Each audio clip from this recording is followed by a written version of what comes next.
the continent. But one of the things that we are trying to do here on this show is not just to highlight some of the challenges, we also want to know about the solutions, Aidan, and the impact it has had tremendously across the continent of Africa, and not just continent of Africa. I think we rightly say across the globe. But I want the audience to understand, how did we get here? Why are we now talking about sustainability? I think we also need to have an understanding of the historics of aid as to why we are here today. When you talk about sustainability, because the current model, it has also received some negativities where most people and also some of the experts and even some of the non-experts saying that the current model for NGOs is not sustainable. Non-profit organizations and civil society organizations should actually get the community to provide the feedback on what they want. What does the community want? So we need to have collaborative dialogical practices in whatever we do before actually starting to do a project. And when I talk about collaborative dialogical practices, this is when you enter the community through a not knowing mindset. Yes, you are an expert, but you need to get into the community with a not knowing mindset so that they actually teach you or tell you that this is what is happening on the ground. Because when you go with the knowing mindset that you know it all, you'll not get anything from the community. And these short-term projects, they need to have the sustainability aspect in it. So I want to say welcome again for another episode of Education Rising, African Voices of the Future. And my name is Diana Powell, and we are IKAN Academy Group. And, we introduced a new show to our audiences that really kind of gives some context to the state of education across the continent of Africa. And we have had some amazing guests that speak about the importance of education and also some of the challenges that are taking place across the continent. But one of the things that we are trying to do here on this show is not just to highlight some of the challenges, we also want to know about the solutions. So what are we talking about today? So the topic of today is sustainability without subsidy. Rethinking school survival in the age of austerity. Now, in the news, we've been hearing a lot about the funding cuts that are taking place across the globe. And one of the most interesting ones has been US aid and the impact it has had tremendously across the continent of Africa, and not just continent of Africa. I think we rightly say across the globe. But with our focus here, we want to have a conversation with our guests about what does this now look like in terms of sustainability. Are we now looking at a new era in terms of how schools and communities and NGOs have to now navigate this new terrain they're in order to still continue supporting the communities that they serve? So we have a special guest today, an expert in this field, and his name is Yusuf Valentine. So Yusuf Valentine is a social impact leader, and he is also the founder of the growth blueprint. Excuse myself. And it's an initiative to empower not-for-profit organizations, social enterprise with strategies of growth, sustainability, and impact. So I would like to welcome Yusuf Valentine. How are you, sir? Yeah, thank you, Diana. That was fantastic, and I like the way you put your words. And that was a brilliant introduction. And I can't wait to see how it's going. The flow is going to how we're going to flow with this topic today. I'll just reintroduce myself again. Okay. So I'm Yusuf Valentine. I'm a founder and a social impact leader here in Kenya, and I've founded an NGO firm that helps most NGOs with capacity building and also in matters sustainability, and also how to manage their projects in a sustainable way so that the projects can actually benefit the communities that they serve, because the reasons why NGOs and non-profit organizations were brought about was to actually bridge the gap between the developments that the government does not actually do, and the NGO actually complements the work of the government. So the NGO Growth Blueprint is an initiative that is helping NGOs here in Kenya and also globally with strategies, and also we have a network of experts which we are working with from Europe, like the Senior Expert Services, and also from Netherlands we also have experts in various areas like organizational development, grant writing, and strategies on how to position yourself as a non-profit organization or as a civil society organization to actually get some of the funds that can help the mission and the cause of your organization. Yeah, so that is basically the things that the NGO Growth Blueprint does, and you can also check our website for that. And furthermore, I'm also currently a project manager at Kind Heart Organization Kenya, currently serving as the project manager for the Empowering Rural Communities through Sustainable Chicken Rearing Project, where we are partnering with two organizations from the Netherlands, Kadewinja Foundation, Wilde Hansen, and also Hans Gevelin organization in the Netherlands. So these are our the supporters of our cause at the moment.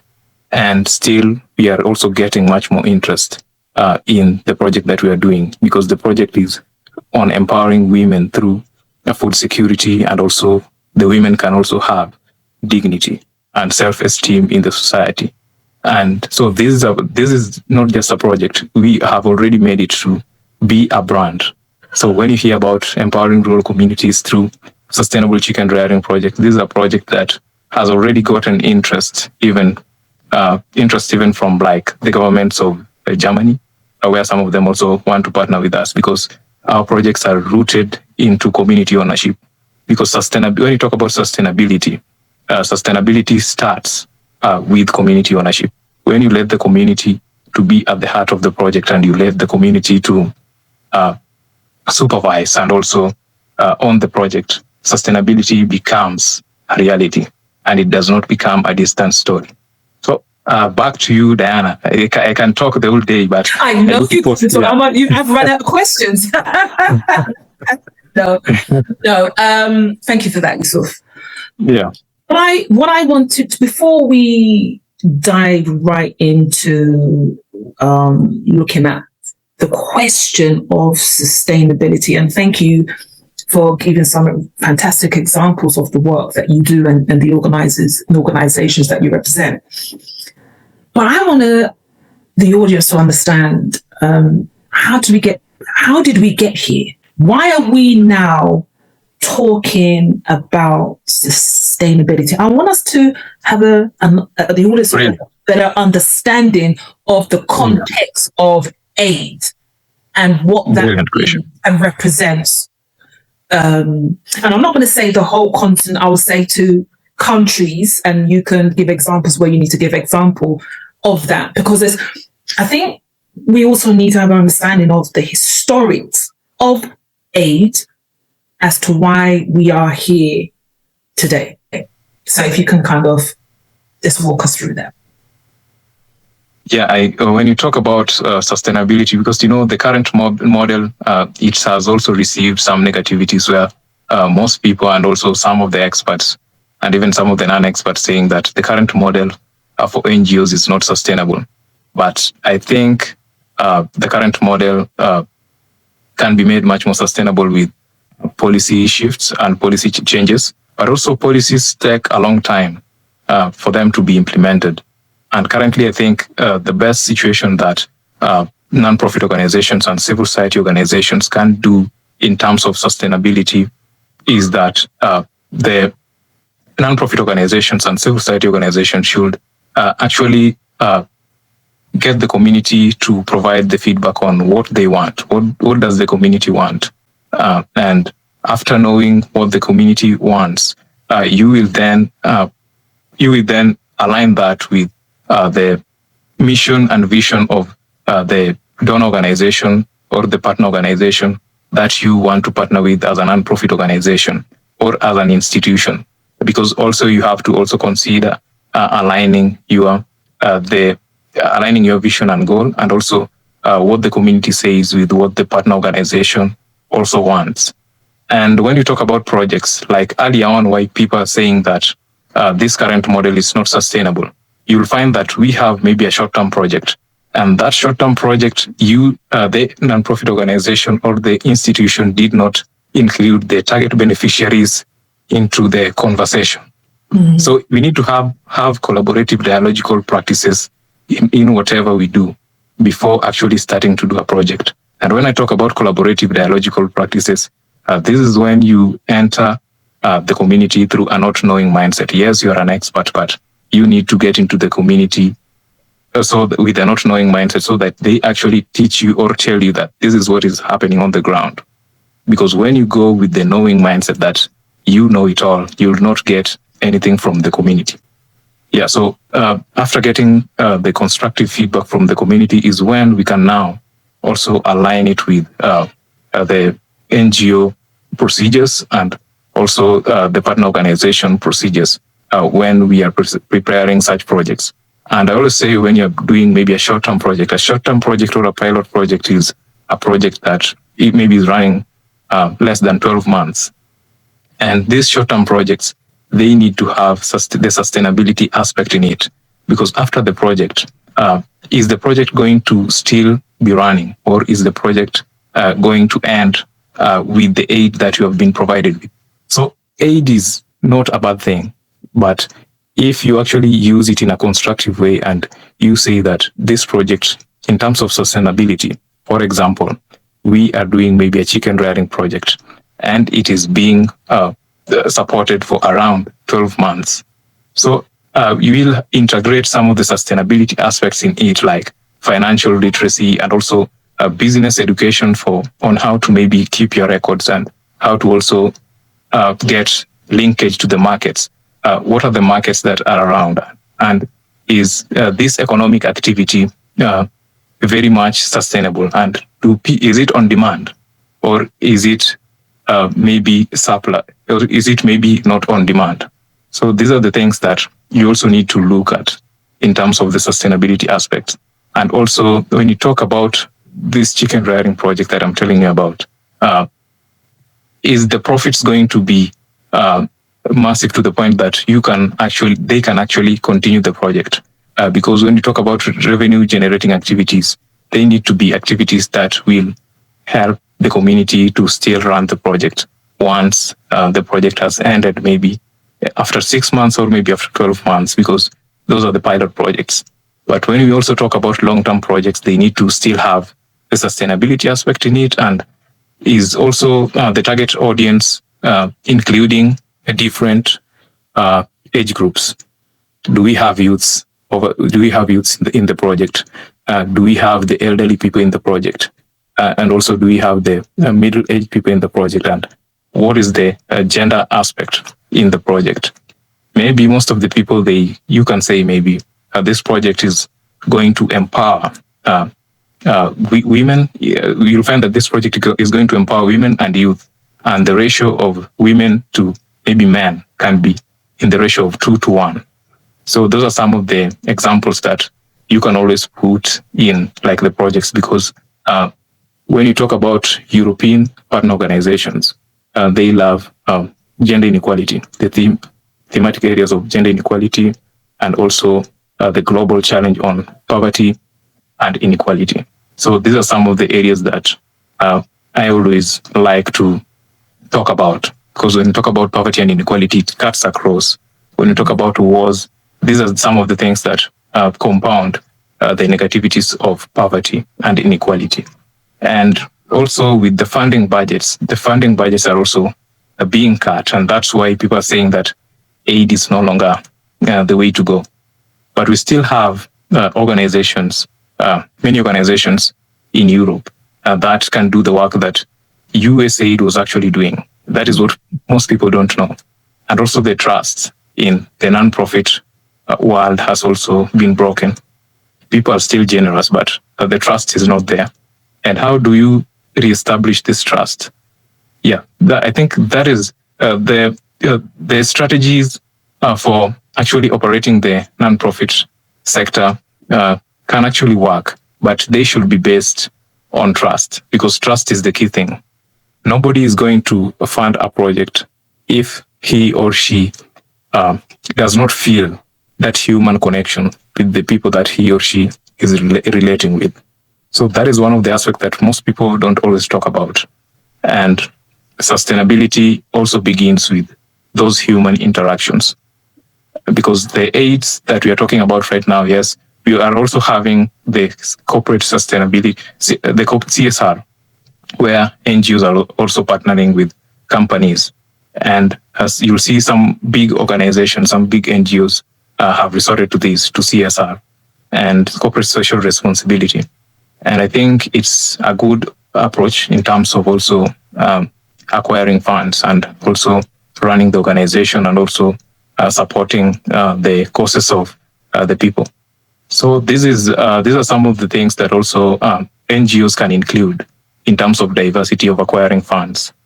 And so I was saying that pilot projects or projects that are running for 6 months to 12 months, they need to be sustainable to the point that you can actually scale the project in the future, and the community can still do that project at a bigger scale, as opposed to how you started it in the first month up to the 12th month. Yeah, so it needs to be a project that can continue even after the aid has stopped. And if it's a project that cannot be continued after that aid has stopped, then that project is not sustainable. Yeah, back to you, Diane. The focus of today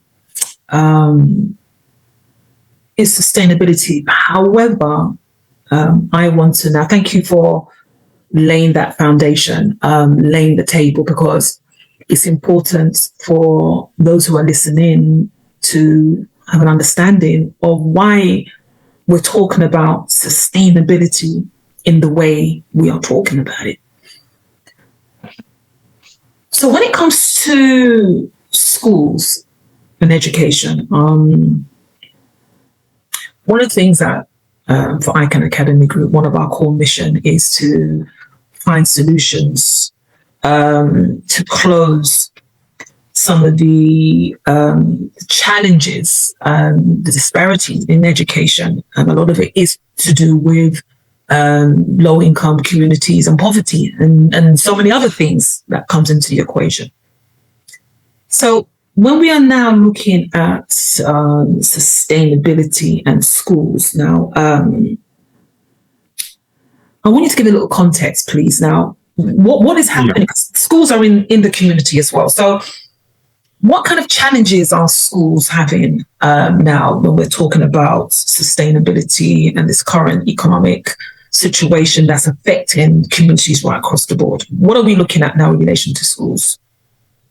Yeah, I think we can relate it, because if you can start by relating it maybe globally, I think the financial reality for schools is becoming increasingly fragile, and even in the sub-Saharan Africa, because education financing, as we've said, with the funding cuts, is competing with other urgent global priorities, where we have armed conflicts and also climate disasters and economic stabilizations.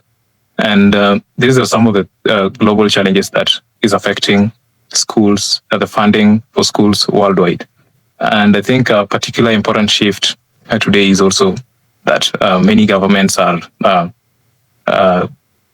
putting in big budgets into like wars, and they're not putting those big budgets like they used to into global education. Mm-hmm. So these are some of the things that will have to change. And if wars are not like affecting you directly, you would be like, why is this happening? But that is why it is happening, because we have wars in Sudan, we have wars in DRC, we have wars in Ukraine. And the big people in this game are now like funding those war-related expenditures. And also, when you talk about the policy change in the USA and the USAID that was now shut down, many schools that were being supported by USAID here in Kenya, some of them were shut down. Mm. Most of them were private schools, because so now the public schools are the ones that are still running, but also the government still does not have enough capitation to fund the schools so that the schools can operate smoothly. So these are some of the challenges, like economic challenges that the schools are facing, because there are restricted budgets by the government, by the local government, and also the donor organizations that are funding the global education initiatives. So the public funds is something that really needs to be stable for us to also avoid facing these austerity measures that is happening currently. And the sub-Saharan Africa is the region that I think is most affected, because in some places we have shortage of teachers, but in Kenya, you'll find in documentations that we have shortage of teachers. Trust me, we don't have shortage of teachers. In Kenya, we have the biggest challenge is unemployment for teachers. The teachers, we have many educated teachers who have gone until at the university level, have gotten their higher education, but they are not like fully employed. You'll find that they have just been employed by maybe the board of the school, but they are not like employed by the government. Because when you talk about being employed by the government, it also provides job security. But when you're employed by the board, you don't have that job security, and maybe in the next year, you'll not be having a job. So you see, we have many teachers over here in Kenya, but unemployment is what is playing a part. And you find that with that also, it comes with like more students in like the classrooms, but the teachers are not like enough. But we have many teachers on the ground. So this, we can say that this is a challenge that the government needs to work on. Yeah, the government needs to work on that, and also policies needs to be working, because some of them are just on paper. Some of the policies you find, you will be reading them and you'll be like, this is a good policy, but is that policy being implemented on the ground? No, it's not being implemented. It's the same like even with the constitutions in different parts of Africa. Democratically, in Africa, still we are far from being democratic. And this is what is also compounding the challenges that we are having in terms of education and also in other social aspects, social and economic aspects. So many schools are underfunded, and being reliant on also the donors is also promoting the over-reliance. And if that over-reliance is not sustainable, you'll find that we'll still keep on having the same problems that we have. But schools that have also adopted sustainable strategies, they're actually doing well because they used some of their aids or some of their supports in a good way, because you find some schools have their own farms. Some schools have their own like arts and exhibition activities. These are income generating activities that in turn reduce like the operation costs of the school in an annual year. So you find that these are some of the things that schools need to incorporate. Schools can even have farms that have many livestock, like a dairy farm. They can have their chickens over there to produce like the eggs, and also the meat from the birds.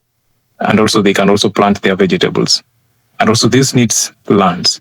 And the schools that have the lands, I think they're doing well. Most of them, they're doing well. The schools that have the space to cultivate these activities. So with the schools that don't have those resources, I think they're the ones that are facing the struggles that we are talking about in terms of economic hardship.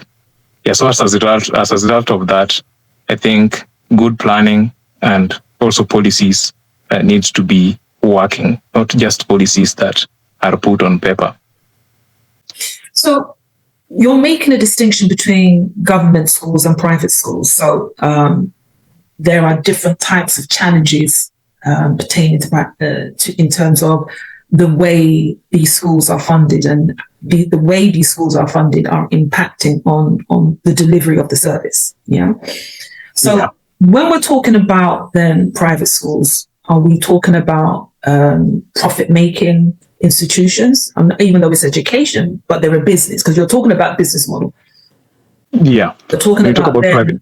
Yeah. So then we're talking about the government schools, and because of the current austerity and the transfers of funds into other department areas have a direct impact on some of the schools in terms of the delivery and so forth. And that's going to have an impact on the retention of teachers and the operation of the school and all sorts of things.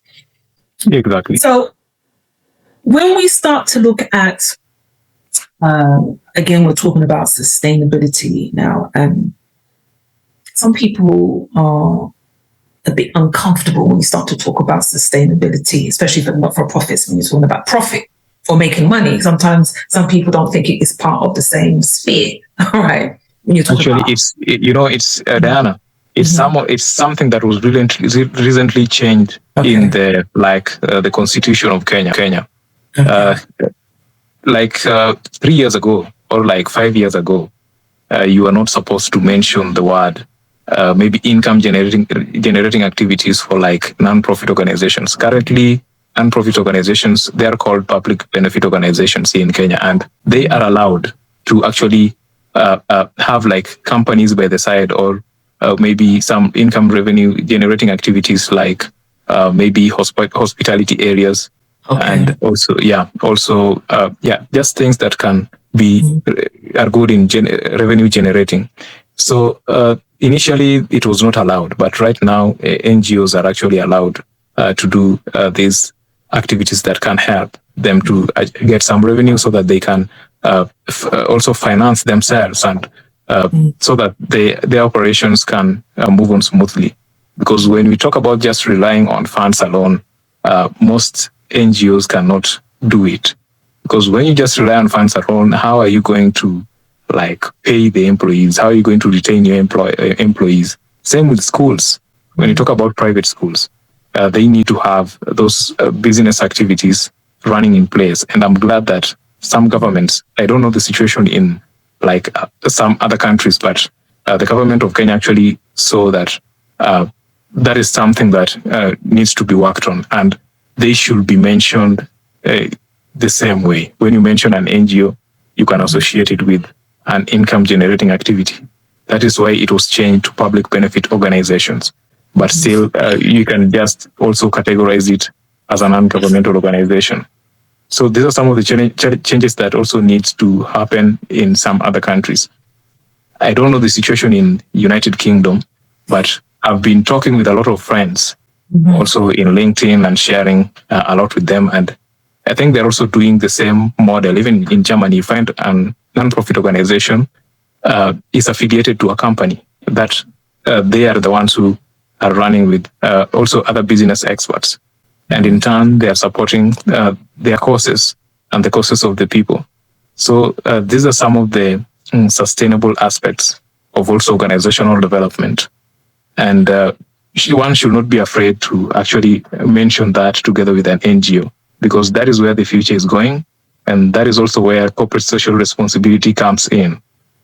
Yeah, Diana, that is how it is. It's interesting you're saying that, because over the last, I would say 15, 20 years, in the UK, they're talking more and more about the model of the social enterprise, a sustainable model for not-for-profit. So it's a case of, yes, you have a trading arm, but it's not to benefit the owners. It's whatever excess you make goes back to support you to sustain your venture, and so as you say, less dependent on external funds, because again, there's a lot of, to some degree, there's a lot of restrictions as well. Whereas your sustainable arm allows you to do whatever you need to do in your context to allow you to continue the work that you do in your communities and benefit your beneficiaries. Now, when we're thinking now about this, because again, there's two different contexts here. There's the governmental schools and they're the private schools. And as you rightly said, it depends on the country's context in regards to what schools are allowed to do in terms of generating additional income if there's a shortfall.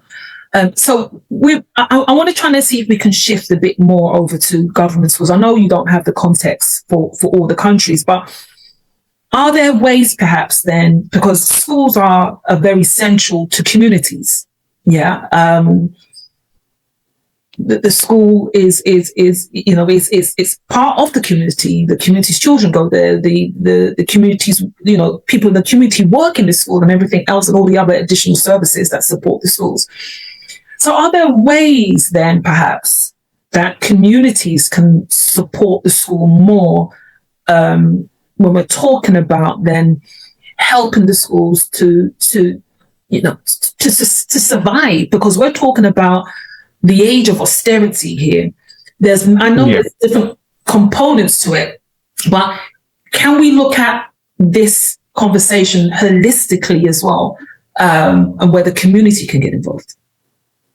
Yeah, brilliant. I think across Africa and also other regions like Uganda, our neighboring country here in Kenya, and also like Rwanda, basically in East Africa, you'll find that most schools are actually operating the model I told you. We have poultry and dairy projects that are directly also reducing the costs while also generating income. And like in Rwanda, I also saw there are some institutions that are also TVET-linked institutions. So you find that TVET-linked institution or higher educations that are also linked with like the high school education and also the government institutions. You find that the pay over there is very much on demand because high level of education is very much on demand and also very expensive. So if you have like these TVET-linked institutions and you compound it with like doing these activities like the poultry farming, and also we include like the universities. That's why most universities are thriving as opposed to like the high schools or like the primary schools, because the higher education institutions, they like have many experts over there and they have big resources. They have the lands, because like you would not find a university that like is in a very small parcel of land. Most of them, they have all the resources and they have income generating activities. And like also in India, I think we have like schools that are also doing the same thing. And those are the models that people are also replicating in other parts of like Africa. Mm-hmm. And also in Kenya, we also have like also the missionary schools, which still rely on like the funds from external funds. And they have facilities like the rental facilities, where all the hospitality facilities, which I said earlier. And when they like have maybe the guests or maybe visitors who are maybe visiting the schools, they don't have to maybe go and look for like those high-end hospitality services in the cities or like the towns that are near like the institution. So you find they have already thought about that, and they saw that there's an opportunity around here. If it's a university, they can maybe have like a hotel, or if it's a high school, they can like maybe have the agricultural activities going over there. But when you look at the model for like the universities or TVET-linked institutions, you'll find that in the cities, they have the rental facilities or the hospitality facilities, and they also have the agricultural projects and also alumni networks in the diaspora, because that is how also some universities here in Kenya, they diversify their income, because these are things that are very much on demand. When you talk about hospitality is on demand. When you talk about higher level education, it's on demand. People want to get the knowledge, and also same still with even the high schools. And these are some of the models that other schools that are still not replicating it, if they can get that capitation, enough capitation from the government or from like these partner organizations or the donor organizations, then it's something that can be planned by the project committee in the school and also the board, so that they can realize they can become free from this external aid. Mm-hmm. And I think these are some of the examples of sustainability that I've seen that are working. Because when you talk about agriculture is the future. Right now, when you have like AI, you'll find that most agricultural activities, they'll never be out of demand.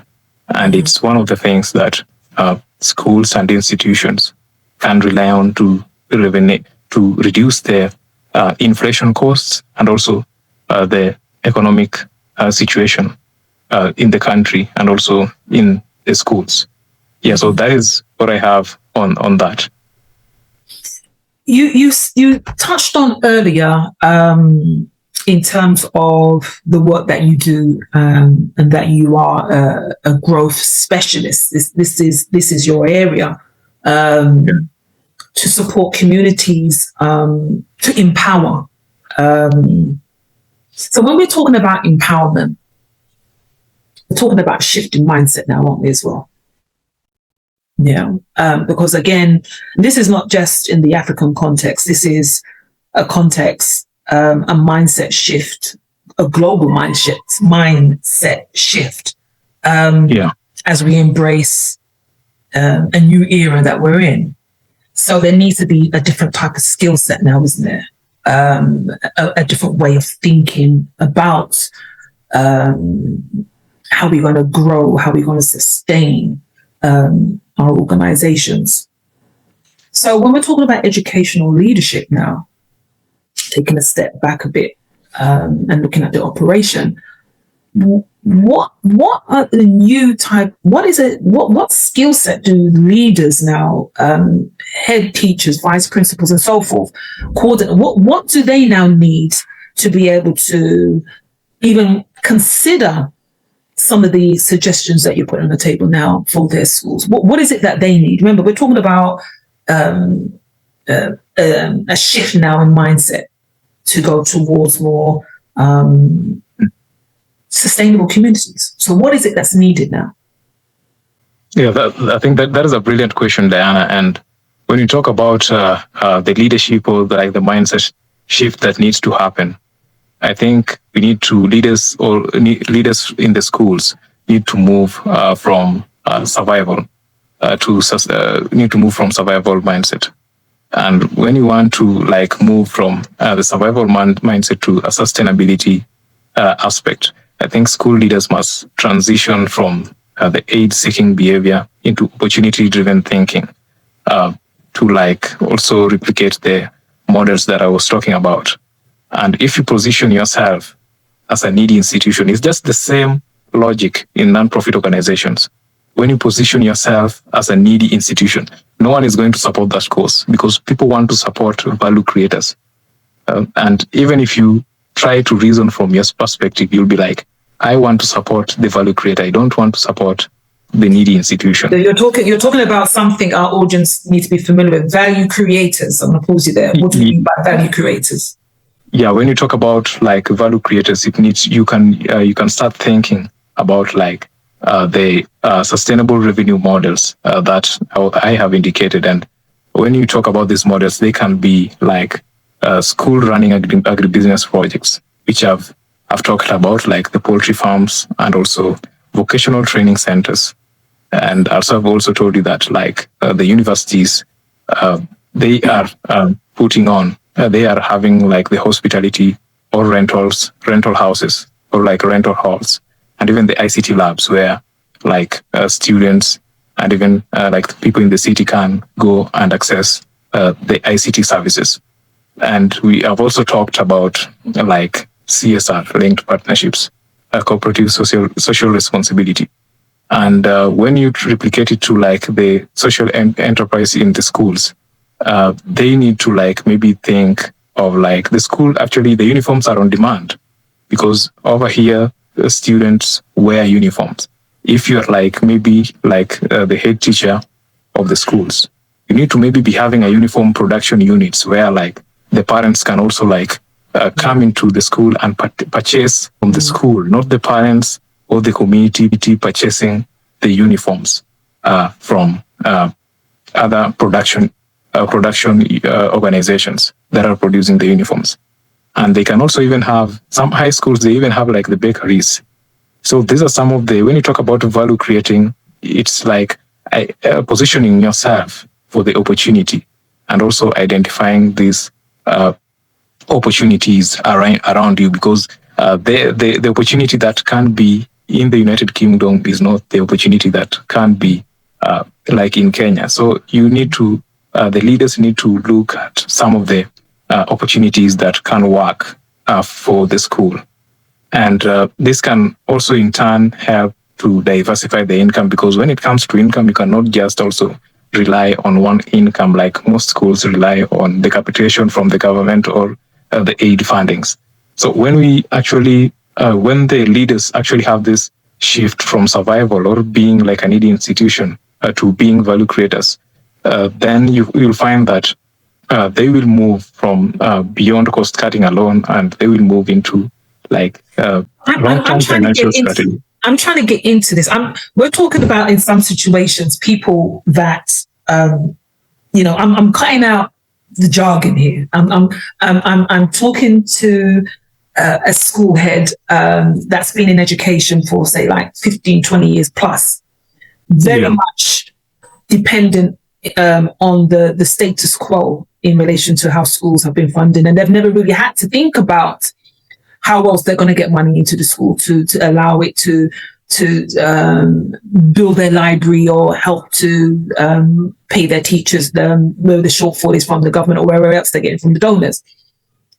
Where do they start? Where they're shifting, we're talking about a mindset shift. So there needs to be a starting point. What is it? Is it training? Is it where? I'm imagining if it's me. Yeah, brilliant. Where do I start? I've just remembered about. Remembered about our earlier conversation when I was telling you that. The education in Kenya is actually on the high end when you look at other African countries, because here is where you'll find for you to be a teacher, you have to attain a bachelor's degree in education, and it cannot be less than that when you want to be a teacher in like the high schools and also the universities, which also need you to maybe have a master's in that, and also you need to have like multiple experiences. And when you talk about that, when you're like a head teacher, because in the university, I told you that even if it's education, project management is like a unit in most degrees, and I would wonder that the head teacher or like the board members in that organization, they actually, when you're a board member, you'll find that when you're an institution, the board member is the one that will help you with the expertise that they have. And when you're looking at the board of the institution, you'll find maybe even people from the diaspora. These are the people that can reinforce the mindset shift to the leaders who still maybe are sleeping on the desk. So the board is also, this is why the boards were put in institutions, because also as a leader, you cannot work alone. Even if you have that mind, even if you have that work mindset, or even if you are an elite, you need to have that support system where we have institutions, have the board members, and also the alumni networks.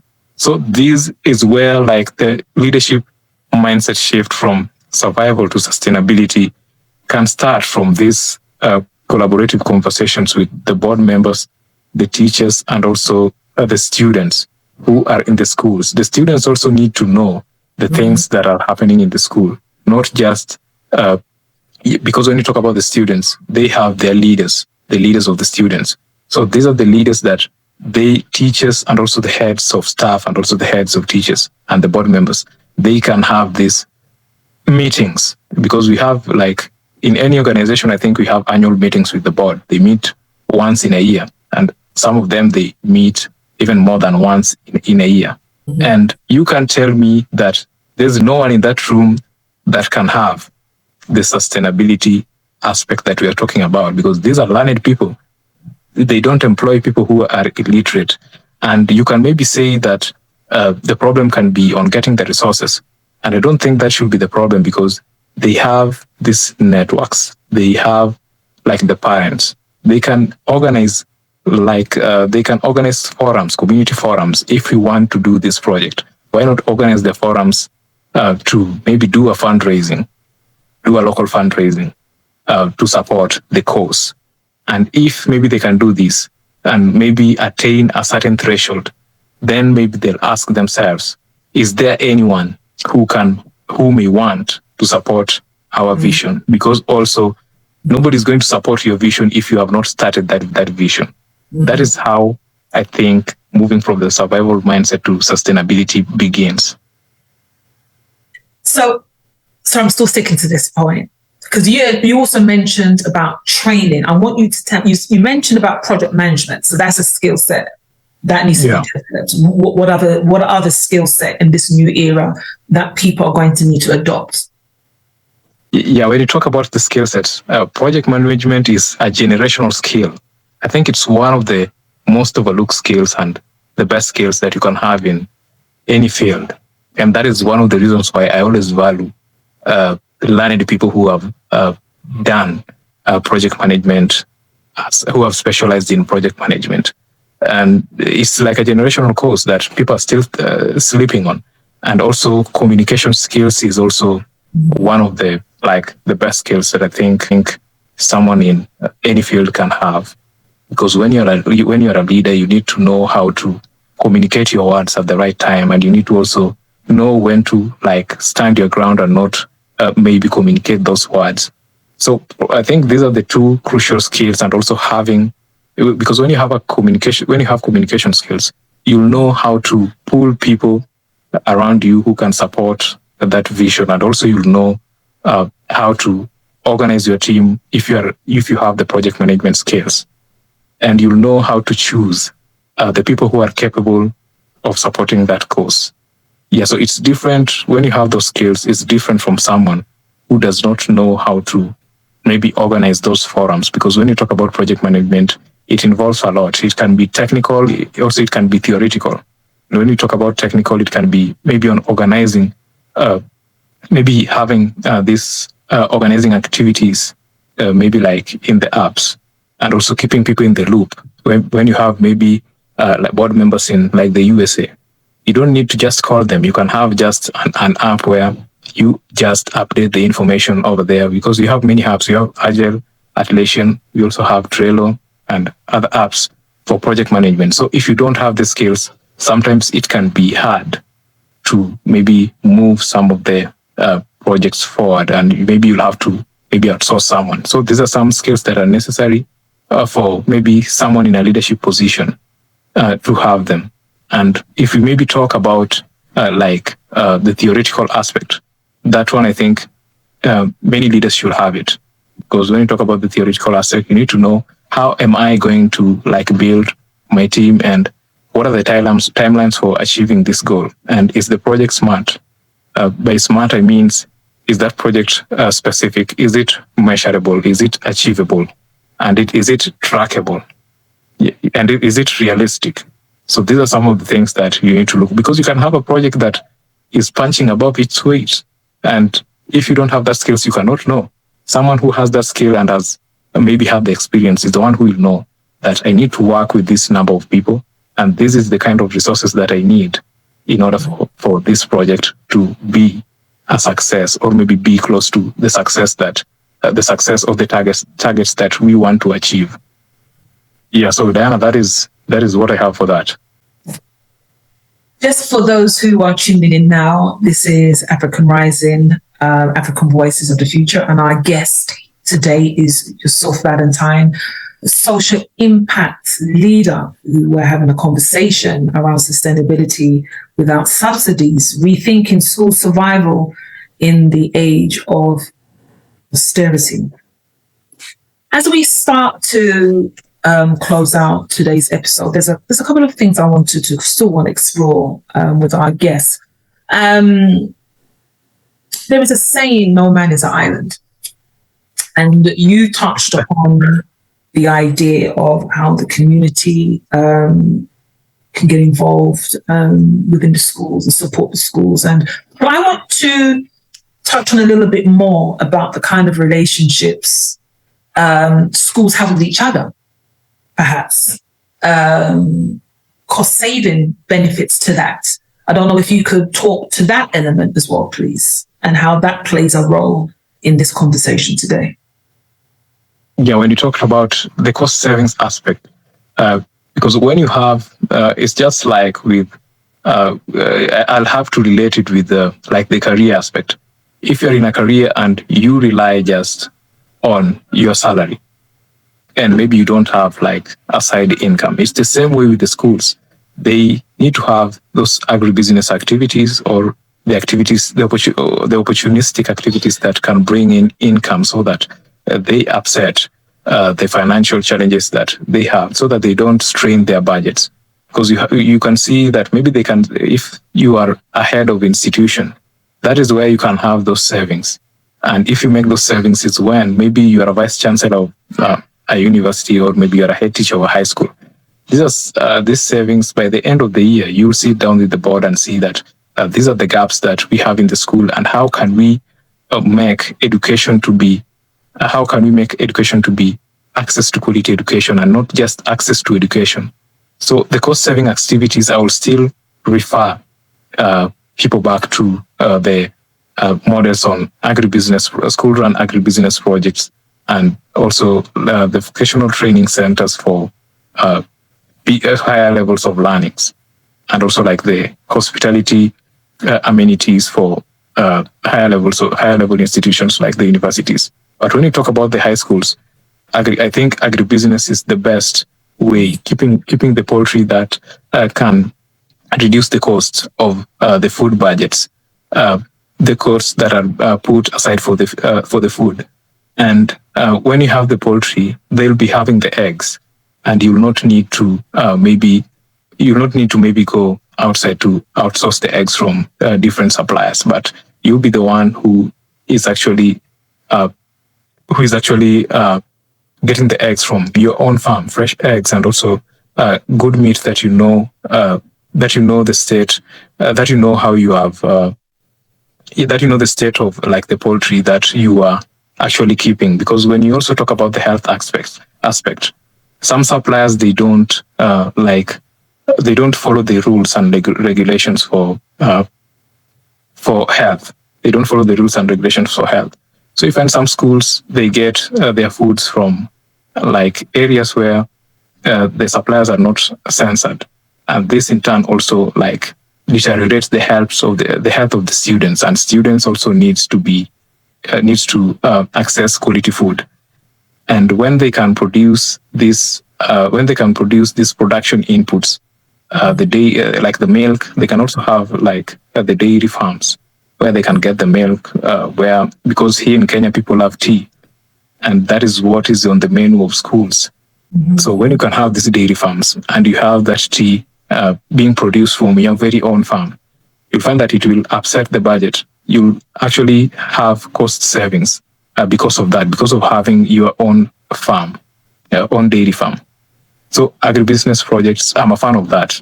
And institutions and schools can embrace that, because it's a model that has been there from a long time. It's not something that has come up recently. That was one of the inventions on how to upset the restraints on the budgets that the schools were feeling. And I was going to jump in there, but could schools, where I was alluding to also, could schools collaborate with each other also as a cost-saving benefit as well, in some respect? Yeah, I think that is also brilliant, because when you have, though it will be very difficult, because some schools in the interior, like some schools that are in areas that are sparsely populated, you'll find maybe a school is like very far from like where you are. So you'll find you'll have to maybe put in the budget like the transportation costs, and maybe the roads are bad. The roads are not like very much in condition like in the developed countries. Mm-hmm. So these are some of the challenges and risks that can come with that. So you'll find schools, maybe they don't resort to that because they fear the challenges that comes with like the supplies of that. Okay. But it's something that can be done in developed areas where we have the transportation is in condition, because maybe when you're transporting like vegetables and the roads are not in conditions, like the tomatoes, which are very vulnerable. Maybe you are having like a school is doing greenhouses, and you want to transport these tomatoes to other schools, and maybe this other school also want to maybe transport like the vegetables. So also the transportation costs is something that may be a problem alongside the roads which are not like in condition, but it's something that is very much possible. It can happen, and it's very sustainable. when you think about it, because every project has its own risks. And it's one of the risks that comes in my mind. Because the funny thing is that when you've done like 3 projects or more, you'll find that someone will mention it and then you'll be like, the risk for this is this and this. So it can be very sustainable. Yeah, when schools collaborate with other schools, and also when schools collaborate with the communities which are structured. And we know they also need to be structured because schools are structured. And that is why collaborating with another school will also be very great, because they have committees, the procurement committees for also those foods. And they can also liaise with like the procurement committees in the other school in order to know on the fresh produce that they have. But also they will need to be in close proximity, because the schools in the same county here in Kenya, that is like the same logistical area. They can actually do that trade, but maybe schools in like sparsely populated places, it will be very difficult for that, and they will have to just resort to like the suppliers that they know. I have my last question for you. We actually, myself and Yusuf, in preparation for this interview, we've had a lengthy conversation. So I know we could continue, but we're going to have to kind of close it out now. So my last question to yourself is, if you could redesign the education system for financial resilience, what would that look like for you?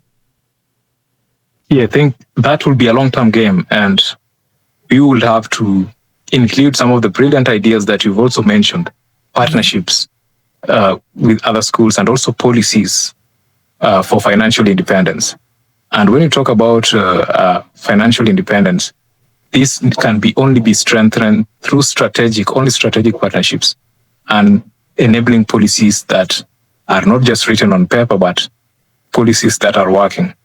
And also we can look into public-private partnerships in order to unlock the service support, and also in order to also like create more employability for the teachers that we have. And also it can furthermore create many opportunities in terms of income. And also the local government, I think, in like the local governments in each country, they can have like revenue sharing frameworks and policies, as I've mentioned, that can work on the ground. Because what we are talking about is like corporate social responsibility programs, when you have schools partnering with public and private institutions. And I think schools also can like focus on capacity building when you look at the long-term financial independence, because this will help the teachers to be resilient, and most of the teachers will have like the know-how on institutional sustainability, and this will in turn also help the heads of institutions to reduce their reliance on aid and also donor aid. Yeah, so that is what I would actually embrace, and also like embrace the agribusiness aspect into the schools, into some of the schools that see that as an opportunity in their area, and also embrace like the revenue generating activities like hospitality and ICT programs in like the higher learning institutions. And I think lastly, for us to like maybe have those systems to work, we can also have like alumni networks where like the board members and the teachers and the heads of institutions can formally like have talks. They can have collaborative talks, and with much transparency. And they can also get, in terms of capacity building that I've mentioned, they can have leadership training programs for the teachers and the heads of institutions, because this will in turn also help like the leaders of the students, the leaders of the students to also have that know-how on how the school can be resilient in terms of social and economic resources. Yeah, so that is the mindset shift that I think we will need to maybe embrace when we want to have financial independence for the schools. I just want to say a big thank you to Yusuf Valentine, social impact leader, founder and growth strategist of the NGO Growth Blueprint. I'm hoping that you have taken away a wealth of information in this episode. I know I definitely have. And we will be making sure that on our social media platforms, we've got all the contact details for you to get in contact with him, because he's given a lot of strategies to support communities and also to help schools to rethink their operation in this current climate that we're in. And one of the conversations that we've been having, not just in this episode, but in previous episodes, is gone are the days where there is a whole heap of money being thrown out. Yeah, not to say that it's dried up, but it's become more competitive now. So, as Yusuf said, now it's a shift in mindset. The schools need to be thinking very, very different. There's a new skill set, a new mindset. It's about collaboration. It's about looking at sustainable models through the idea of looking at the business model. Some of the strategies Yusuf mentioned before around farming and agriculture. So I just want to say again, thank you to Yusuf Valentine for gracing us today in this episode with your wealth of information. And I'm hoping our listeners connect with you.